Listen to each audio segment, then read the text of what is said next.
Hey folks, what's going on? Welcome to Coach Gav Live, episode 84. The actual 84, because the last one I said it was 84 was actually 83, because like a right idiot I didn't label some of the videos. So, I wasn't actually going to do this. I was been fucking wrecked after the match earlier today. I just was kind of like tipping along, and I was like, you know what, it'll take very little effort, to get it done, and again, stay committed to what we're talking about. So we had our first game today as the Crusaders. It was it was a training match against the Belfast Trojans. The Trojans, I think they've won like 2 or 3 out of the last 5 or 6 championship games in Ireland. They're pretty much one of the top 2-3 teams every year, and seriously professional outfit. Really good guys, really good team, and we knew it was going to be a big test for us. So the Grating Laws is that, it gave us a chance to put everything into action.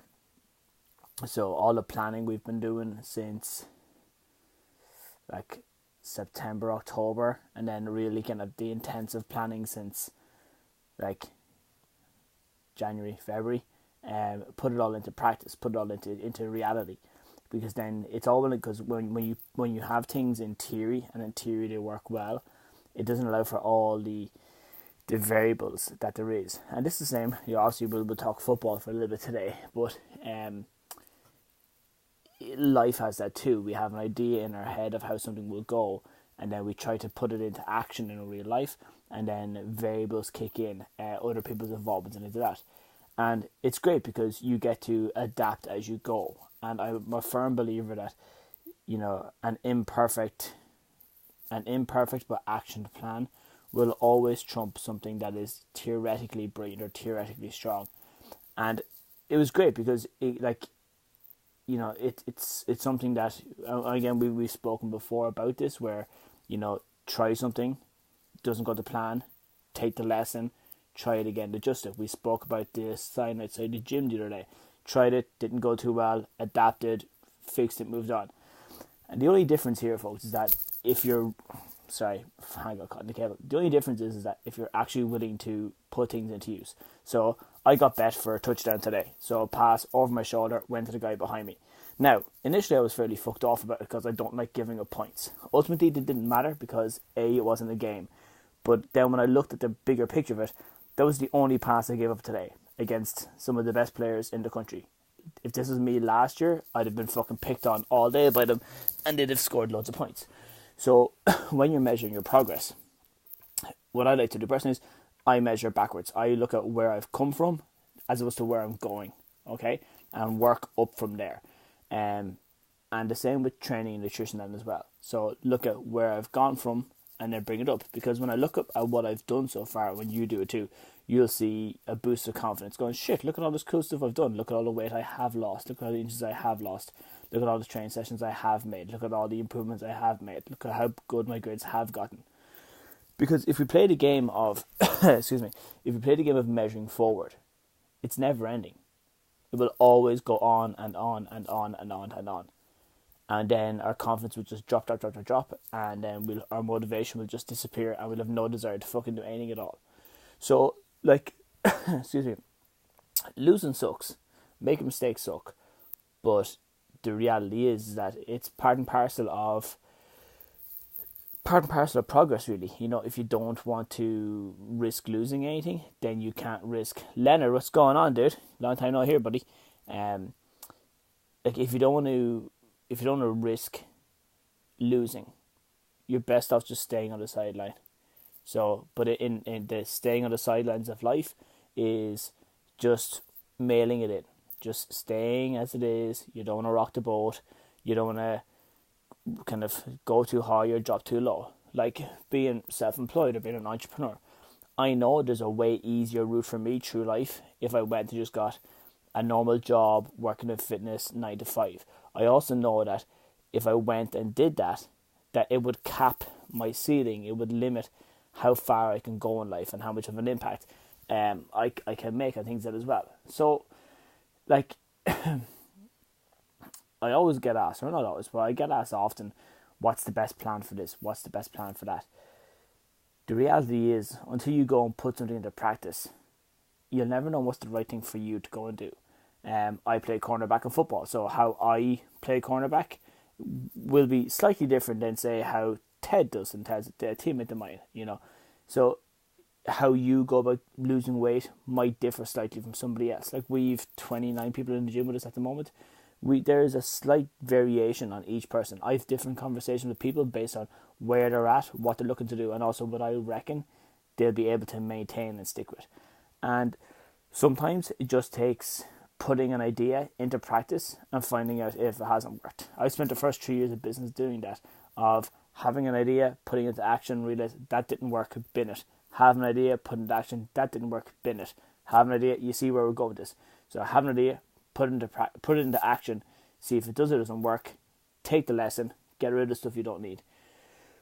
So that's pretty much the long and short of it. And again, like that, yeah, gave up the touchdown, was a bit fucked off with it, and then, but it was real quick. It was kind of okay, look, take the lesson. And I realized, okay, like, what had happened was, quarterback threw the ball, I read it, and I went to kind of catch it mid-air. Well, not catch it, but bat it mid-air. So, like, imagine like the arc of the ball. So as it was coming up here, I tried to meet it on this part. When, Dan, are you up the road in your gaff watching this? And Dan's just come on here. Dan lives about 6 doors up from me. I can look out my window and see his gaff from here. Anyways, so the ball was coming up too high. And all it was is that I should have known that my jumping isn't great. So coming up to catch up was never going to be my strong suit. I should have let it come a little bit lower, get myself closer to the person, and either stop him from grabbing it or grab it myself. So that's a lesson learned for next time. So yeah, it sucked today, and I was in a bit of a huff for a few minutes afterwards. But then when I look at how well the rest of the session went, B, look at how well I've come on from when I started playing, C, take the lesson and bring it forward with me into the next training session, into the next match, and go from there.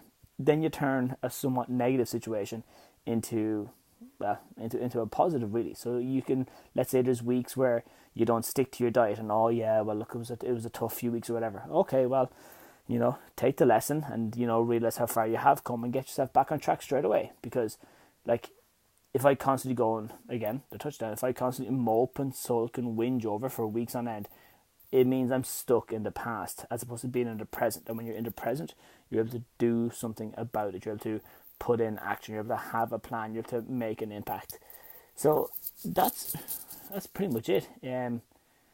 So stop living in, that's probably one of the biggest takeaways from the first kind of 3.5 years of business, was that ideas in theory are great. So great. And this actually carries over to parenting as well, and also kind of relationships in life. On wanting to improve how I am as a parent, wanting to improve as I am as a father, wanting to improve my relationships with people in my life.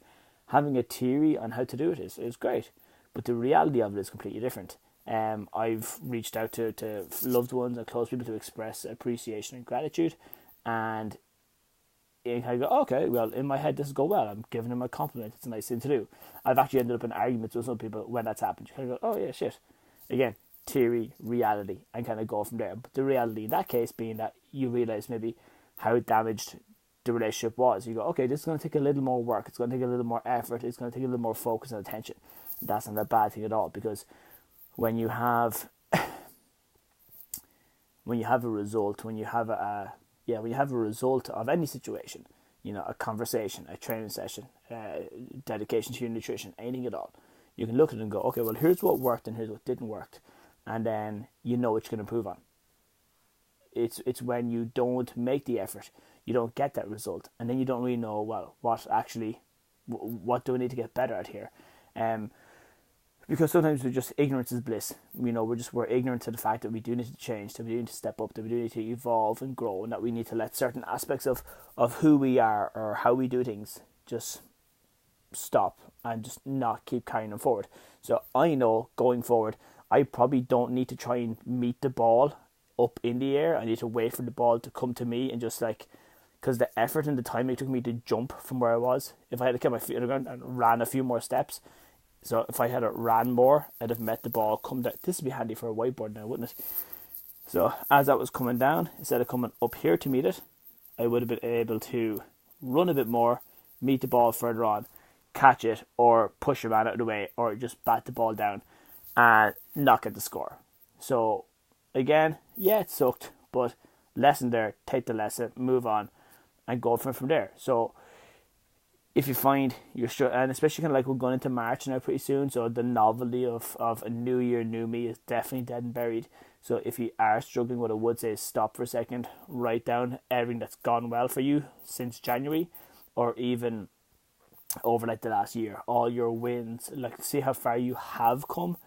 Take stuff and go, oh, yeah, fuck, I can do this. I just need to put in more effort. I just need to put in a bit more time, a bit more time, a bit more effort is the main thing.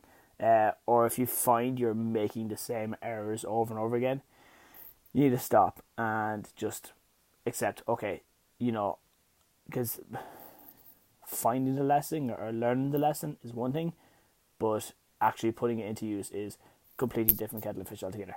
Right, folks, I'm off to bed. Take it easy. God bless. See you tomorrow.